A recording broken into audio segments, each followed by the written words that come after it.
Ata-analarninki yoki shu cho'ng odamlarninki manadek burun tushgan qiybay rasm bormi do'stlar? Shunday rasmlarni menga to'liq sizodi xaridorlar. Buni rangli qilib, hamda cho'ngroq qilib bersangiz, suzuk sizib bersangiz, bir saqlab qo'ysak degachga, mana ko'rib yiqinglar, manadek sizib berdi. Shunchalik yaxshi chiqdi mana. Do'stlar, rangli qilib sizib berdim mana.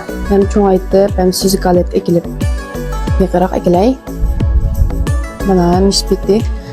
Uyga isib qo'ysanglar bo'ldi. Mana. Shunday zakazlar davomli bersanglar bo'ldi. Boshqalarni ko'rib boqaylik. Meningdek sidamsiz rasmlarga zakaz ilyapman.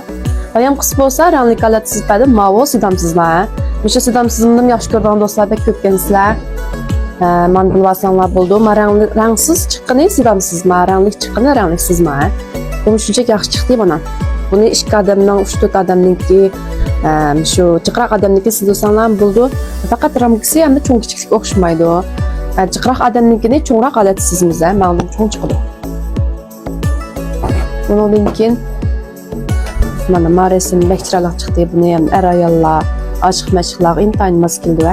Yoki shu ota-onalarniki burun yoshaqda tushgan rasmlar bo'lib qolsa, shuni telefon rasm tatib yo'llab bersanglar, shunday suzuk holatda sizib sap bermana.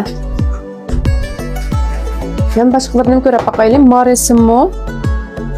Mishtadis apsna rasmi ayrim-ayrim ekan tuqaman bir yak etib turib sizlardim. Bir tushgan suzuk rasm yo'q ekan. Shunga bir yak etib siz bersangiz bir ikkalam bildi tug'andek ko'rgan bo'lsa, shtaq holatda uyga isib qo'ysam degachga, mishtaq sizlardan bunday yaxshi chiqdi ya. Undan keyin mishtaq to'plarni keltirib siz bersak bo'ldi, milliy to'plarni.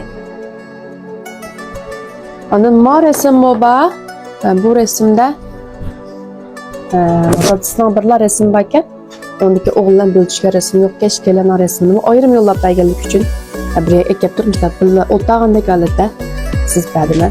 Bunun qiyim shu filmlarni ko'rsanglar, shunday resimlarni ko'p. Shunday zakazlarni xotirjam bersanlar bo'ldi.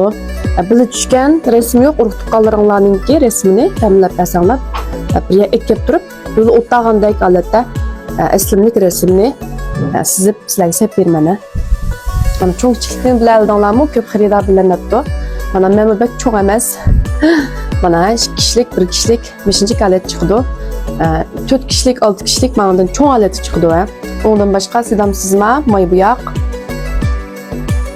tashqi sizg'an, undan boshqa yog'och sizg'an degandek har xil turlar bor.